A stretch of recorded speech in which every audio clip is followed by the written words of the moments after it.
A partir de agora, baseado num dos jogos mais adorados. Tô certo ou não tô? E agora, vai virar uma adaptação da HBO Max. Olha, gente, eu tenho que assumir que eu deixei vocês nessa energia de propósito, tá bem? Porque eu quero que vocês me ajudem a mostrar pra eles por que a plateia brasileira é a mais maravilhosa do mundo, tá bem? Porque eu quero que eles voltem sempre aqui. Então vocês podem fazer muito barulho e bater muitas palmas pra eles. Pode entrar! Os roteiristas e co-criadores, New Drivers, Brad Pacing, e o elenco de The Last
of Us.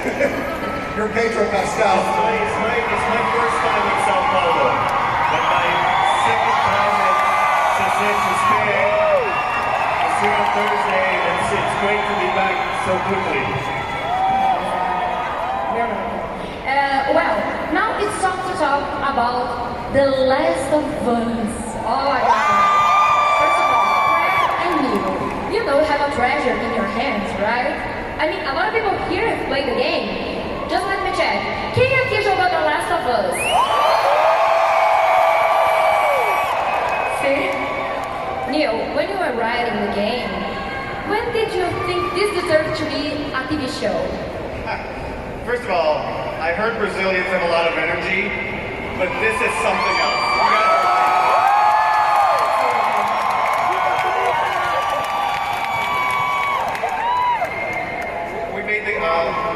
Back when we made the game at Naughty Dog, we didn't think about adapting it to anything else. We just wanted to make the best game we could. And there was a little bit of a period where we tried to make the movie, and it never worked. It was just too much story to fit into 2 hours. And really the first time I had the real thought of we should make this TV show was when I talked to this guy who did Chernobyl. Does anybody watch Chernobyl? Yeah. I felt, talking to Craig, I felt the love he had for the characters, the story, the material, he understood what the story's about, and we're just chatting, we're just like, what if we made it into an HBO show? Wouldn't that be amazing? Like, think about The Wire, The Leftovers, like The Watchmen, all these amazing shows on HBO, and The Last of Us next to those. It's an incredible feeling. Amazing. And how was this first conversation with you? Well, I was very nervous because ever since I played the game in 2013 on my PlayStation 3, before I played it again on PlayStation 4, and again on PlayStation 5, I was so excited to meet Neil Druckmann and just tell him how much the game meant to me. I never thought that I would have a chance to do something like this, but when I sat down and talked with Neil, I kind of lost all my nerves because it seemed like I was, meeting a brother, and it's been that way all the time that we've done this. It's just been a beautiful partnership, and I hope we get to keep doing it. I don't know about you, but if you all watch the show, maybe we can do some more of it. That would be nice. Craig, Chernobyl was huge here in Brazil too. I don't want to compare the shows, but I think that maybe they have the same atmosphere. You know what I mean? The stress, the tension, the tone. Do you feel the same? Yes, because even though Chernobyl obviously was historic, it was based on real people, and The Last of Us is a fictional world, Both stories are about how we as humans deal with the extraordinary and the impossible and the terrifying when the whole world can kill you and you are hiding sometimes from things you can't even see, although often you can hear them. And that to me was kind of exciting to continue that kind of storytelling. Amazing. And do you think The Last of Us can leave a legacy for future productions? No, because no one can do it better than we did it.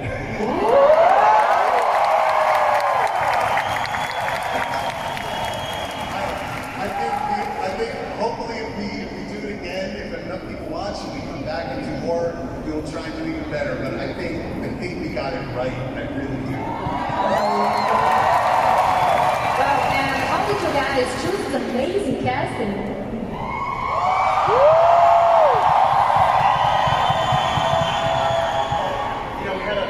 Of having an amazing cast on the game, led by Troy Baker and Ashley Johnson. Who, I don't know if you've noticed, are both in that trailer, so you might want to rewatch that. But we got lucky twice, and we have another amazing cast led by Pedro and Bella.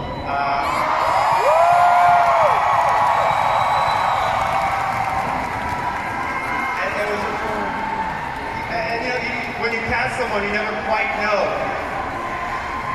There you go.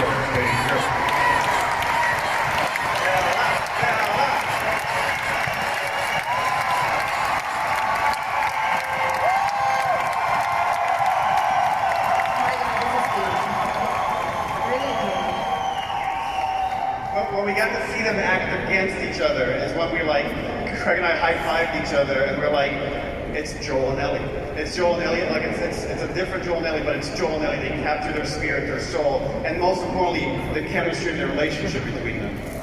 I feel the same. But it's important to note that the rest of the cast is just as amazing, and just everybody plays so well off each other with Merle and Gabe and a whole lot of other people. And Merle, you've been Marlene for a long time, right? You've been Marlene for a long time, right? Yeah, I first met Marlene 10 years ago, and...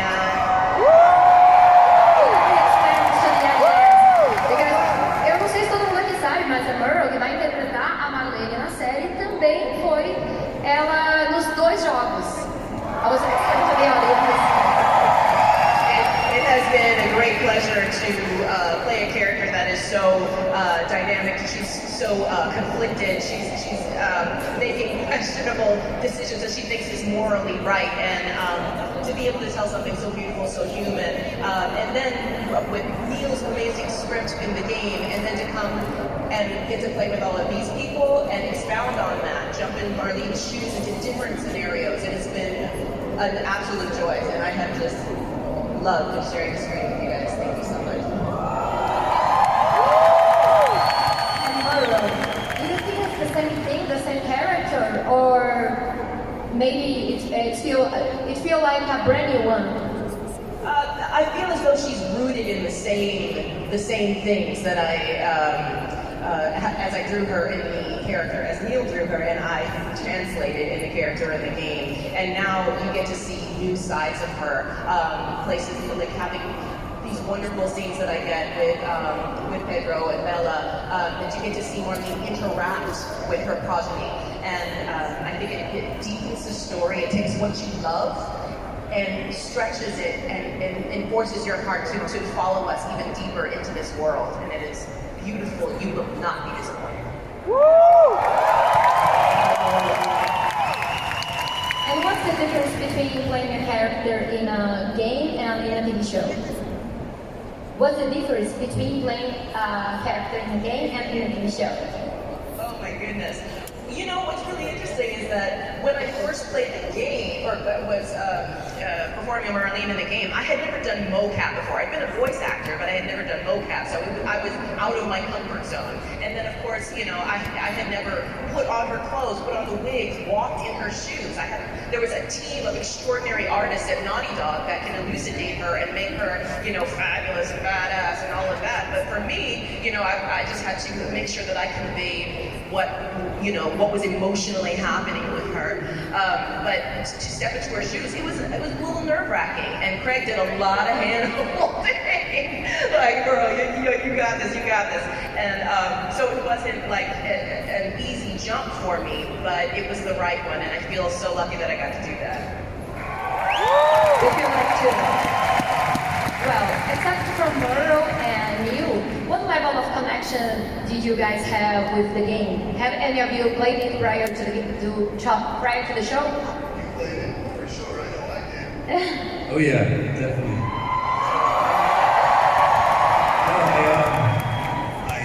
I played the game briefly in 2013 at a friend's house because he had a PlayStation and I didn't. And I was excited for the first 30 minutes. It was just nonstop, and I got to choose what I was looking at, and it was extremely innovative at the time. And fast forward to when we got the job, and then I got to play it for work, and just sit there and have my wife's like take out the trash. I was like, no, baby, I'm working right now. But no, I played it, loved it. It was extremely, and then when I got to they told me I was going to play Tommy, I couldn't have been more excited. So yeah, I love the game. Myrtle, I know you cannot give the spoilers for it, but can you tell us what was the most remarkable moment while shooting? Yeah, tons of spoilers, and you might have seen some of it. What I would like to talk about in the trailer, but what I want to tell you about is the gift that I had of, for so long, stirring my emotions around the complicated connection that she has to Ellie, and how conflicted she is about their relationship. So to be able to sit down and talk to Ellie and really elucidate and tell her what was on my heart, to try to make that connection face to face. And this beautiful cherub just looked back at me, and I was like, I had to control my emotions, honestly. I was like, girl, you're Marlene. Pull it together, girl. Pull it together. It's been really fantastic to be able to do new things with Marlene. One of the ways that Neil and I knew we were doing it right was sometimes we would bring Merle into a new set or show her wardrobe or a prop, and she would just start crying because it was like she was back again. And we had a crew, so many fans of the game were working on the show and would come up to us and say, this is incredible, it's just like the game.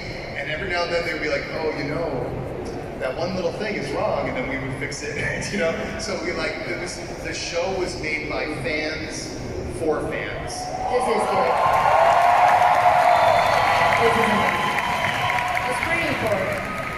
What about you, Pedro? What's your favorite scene during the show?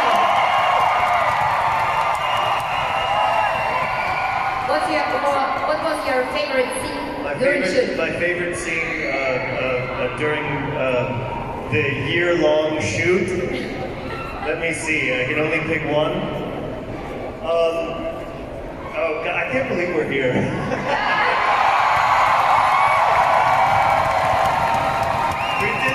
You've been doing this for 10 years, and you've been doing. Anyway, the answer to your question is there is so much from the game that I think that we wanted to capture and also expand on. You have the two greatest people that could possibly be making the adaptation, and I was talking about Neil and Craig, and I think it's in some instances it was really important to adapt very beloved moments that the fans know. And as scary as it was for us to step into those shoes, it was really exciting and kind of beautiful to be given that kind of confidence and that faith, and knowing what it would mean to everybody.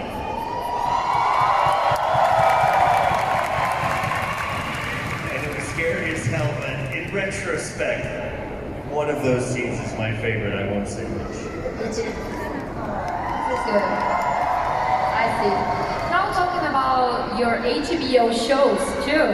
What's harder, raising kids in medieval times or in the apocalypse? sometimes you just get rid of them, right? In the apocalypse, you feel a little different. We've learned, you know, we've learned some, and I can't let go of mine. This is good. Well, in the beginning of the game, Joel wasn't exactly the warmest kind of guy, but he really shows a deep sentiment for his family, for Sarah, for Tommy. Can you tell us more about that? It's a really small family that we have. Yeah. It's Absolutely, really, yeah. It's me, you, and Sarah, and beyond that, as far as Joel is concerned, it's his whole world, and the most important part of that world is taken from him, you know, in the blink of an eye, and thereafter, without giving too many spoilers, even though so many people know the game, there's a lot of history between us, hermanos. It was, you know, it's very exactly as he said. You have to fall in love. It's easy to fall in love with this family. It's such a tight-knit unit, and you feel that you almost want to fall in love with them so that their family can grow. You know, but no, just being with him, it was very easy to feel like brothers. I mean, it happened right away. We just sat and we got on FaceTime. We talked about our families, and I immediately felt a kinship and a brotherhood with him, and then we just started arguing all the time on screen. But he's wonderful and super playful person, so we just have a lot of fun and singing and dancing between takes, and then they call action and he throws the switch, and as you know, he's a very, very talented actor. We had a wonderful time. We grew up an hour from each other. We grew up an hour from each other. He grew up in San Antonio, Texas, and I grew up in Austin, Texas. Of course, you know, Joe and Tommy are from Austin, Texas. The great city in the 512. So yeah, we just, you know, we had a lot to draw on. We already had roots in the place where these guys grew up, so it was great. Says good. Gabriel, your character is probably the most mysterious one because we spent a long time trying to learn more about him. Can you tell us more about Tommy? Well, Tommy, I love everything about him. He's just, you know, he's got a very, very playful spirit, but he's a soldier, so he's experienced the horrors of war, and he's a very capable warrior. You know, he fights for what he believes in, but through his experience, he's also learned, you know, when to stop fighting, and that's a very special kind of dynamic duality that he has. To me, he's kind of like a young Chris Christopherson. I mean, that's the way Jeffrey Pierce came across to me. And of course, Chris was Christopherson was a military man himself. So I know all those guys. I'm one of those guys. I grew up in Austin. You know, we keep it weird, and Tommy's very keep it weird. You know, yeah, Tommy's fantastic. Honored to play. Still a firefly. Yeah. Fighter in his heart. Do you have a favorite moment of Tommy in the show? Can you tell us? Without spoilers? I just love the way that we go back and forth, you know. I think every moment is fresh and new because we're so, you know, he's like a rock and I'm like water, so it's just, I crash against him and the scenes have a lot of energy just because of the nature of each of us. But I have many favorites. I couldn't pick just one. Okay, sounds good. There's no problem. We will watch. And Pedro, Ellie is not exactly part of the family, but there's a special relationship between them. What do you think is the most special part of that? This relationship between Joel and Ellie. Katycia? Well, I think that they're mirrors of each other, and which is a very, very scary thing. But to be able to step into something where a relationship is so essential to the experience of such a, you know, big and scary world and story, it really helped a lot to have Bella and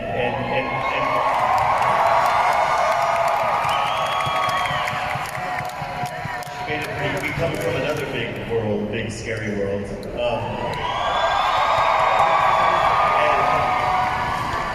we were stepping into this experience at the same time, and we were both so excited and scared, and there was an immediate bond because we were able to just meet, take each other's hands, and start the walk across the apocalyptic terrain. And so immediately we weren't alone.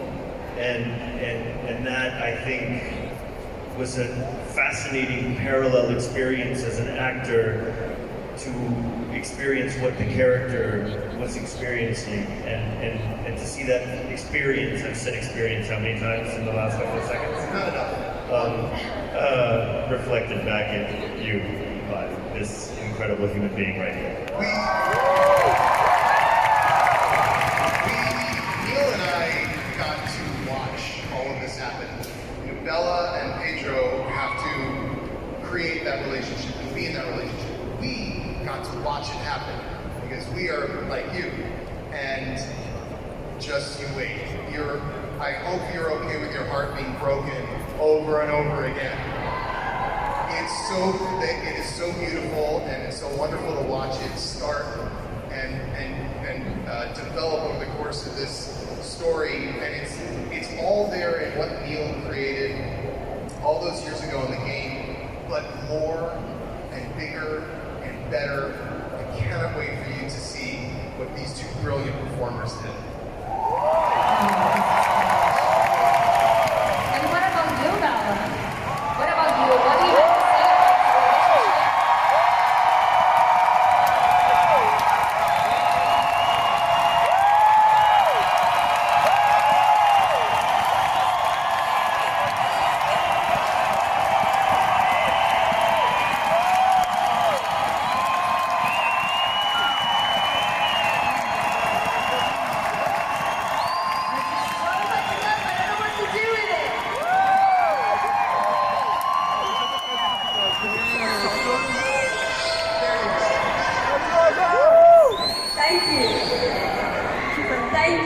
It's the World Cup.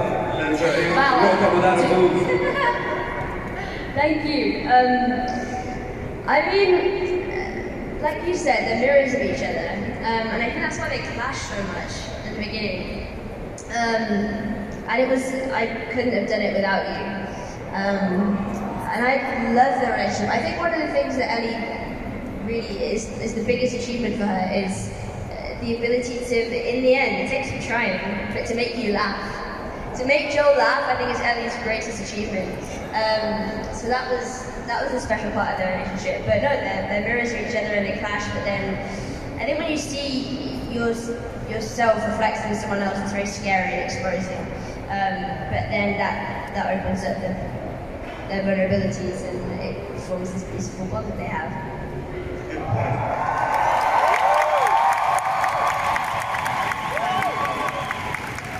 Joel laugh is harder than killing clickers, I would say.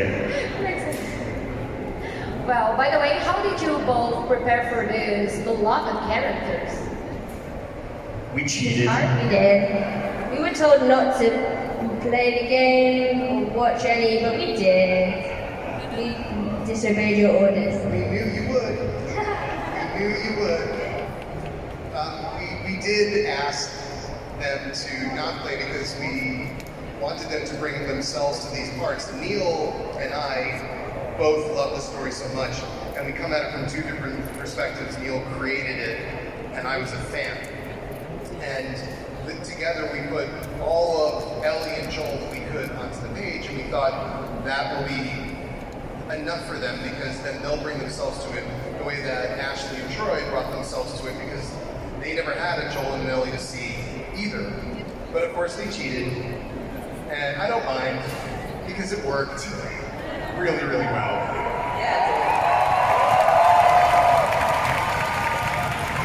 And Bella, you are only 19 and this is your second HBO show.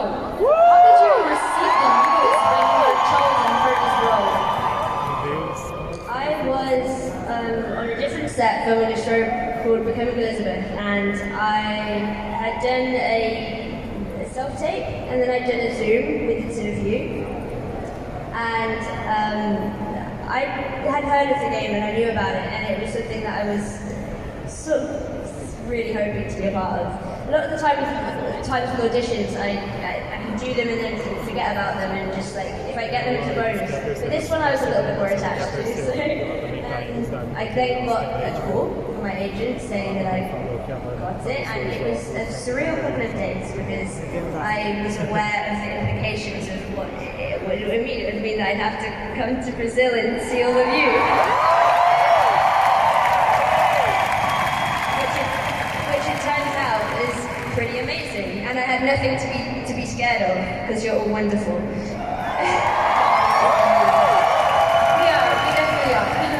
Just a little short story about Bella and how lucky we got.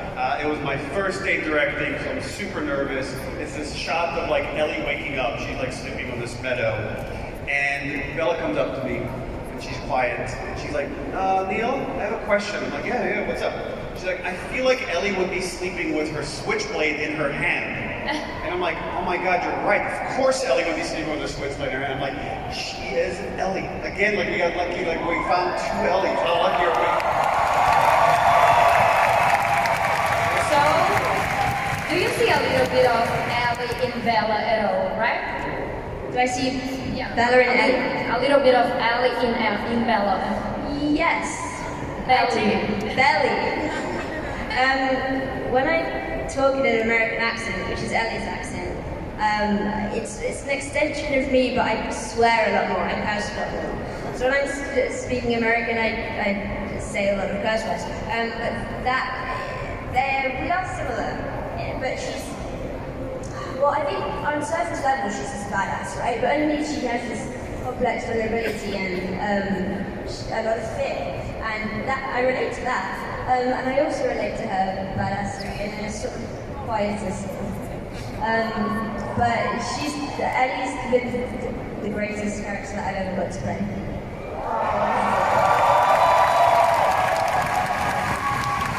Oh my God, I almost forgot. Could someone explain to me who Melanie Linsky is playing? Please. Tell you that, here we go. Melanie plays the leader of a group that in the game were known as the Hunters. In the show, they're a bit different. Melanie is a very complicated character. If you know all of her work from Yellow Jackets and all the incredible work she's done, she's a brilliant actor, and we needed somebody who could portray somebody that was doing terrible things. But then when you got to know her, you understood why and actually felt for her.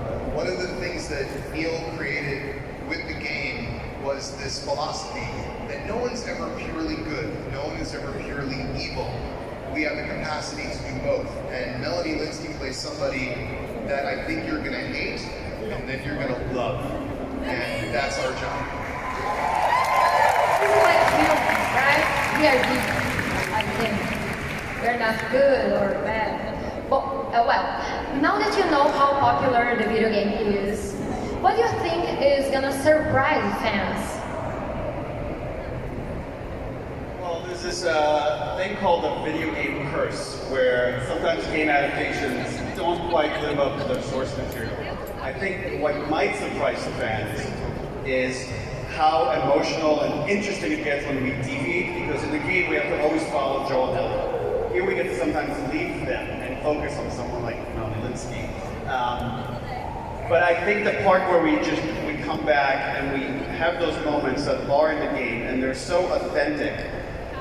This is such a, I don't know if I should, what I was about to say. Whatever, I don't care. After watching the end of the winter sequence, I'm finding myself crying, and I'm texting Craig, and I'm like, we did it. And I showed it to a bunch of people on Naughty Dog, and they're crying, and it's like, you guys are amazing fans. And I have to tell you, like, the people at Naughty Dog, we have so many people that join Naughty Dog now because of The Last of Us.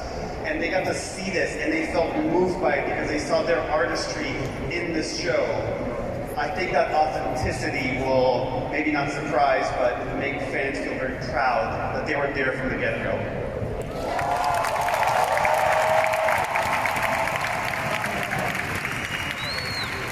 We're so excited. And the show revolves around looking for the light. Well, it's a concept that the fans really love. What does that mean to you regarding the show, of course? Yeah, I mean, what do you think, Pedro? When you're lost in the darkness, When you're lost in the look darkness. for the Brazilians. They will guide you. Obviously, Sao Paulo. This is where the light is. I'm so singular in my perspective sometimes where I can, Joel doesn't love the fireflies. So whenever I see that phrase, I'm like, shut up. That's absolutely true.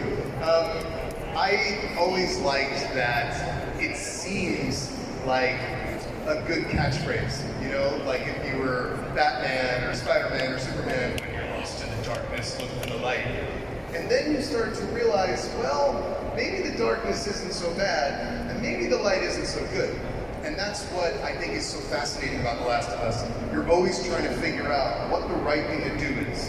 And that's one of the incredible accomplishments of the game, especially when you're playing it, because you're not sure if you're ever doing the right thing. But one of the things that I love about the show that we've done is we have all of that and then more. And you asked about surprises. Trust me, as someone who plays the game and knows every bit of it, there are going to be moments where you go, oh my god, that's the game. And then there are going to be moments where you go, oh my god, that is new. And both of them are going to blow you away, I promise.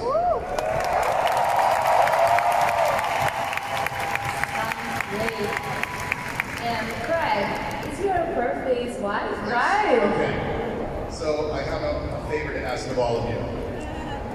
My wife was not able to be here with us. Today is her birthday. And I thought it might be nice if you could all sing happy birthday to her in Portuguese, of course. Vocês topam a gente cantar parabéns pra Melissa? Okay, her name is Melissa. Okay, so hold on, let me get ready. We're gonna count down. 3, 2, 1.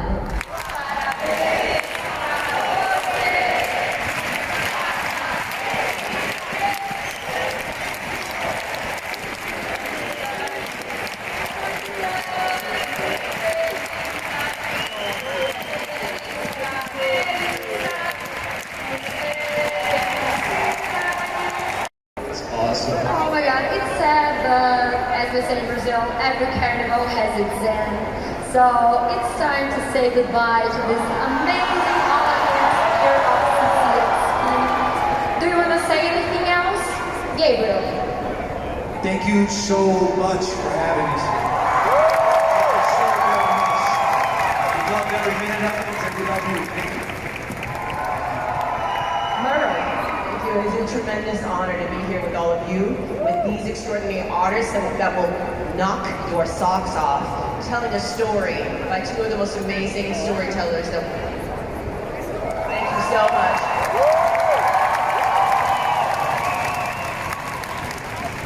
Obrigado, Brasil.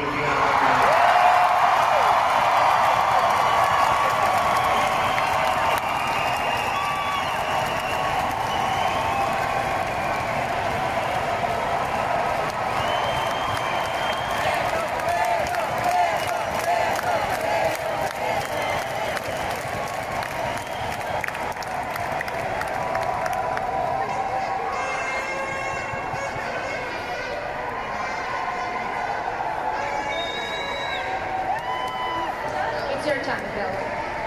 Thank you for having us. Obrigada. Enjoy the show.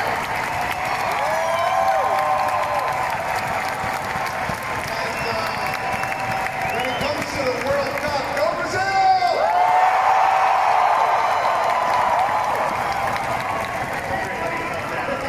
The Last of Us has been an incredible journey. On behalf of myself, everyone at Naughty Dog, this will be a highlight of my life. Thank you very much, Brazil.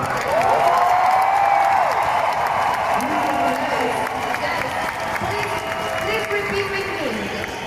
Vocês Vocês são são mais maravilhosos. Maravilhosos.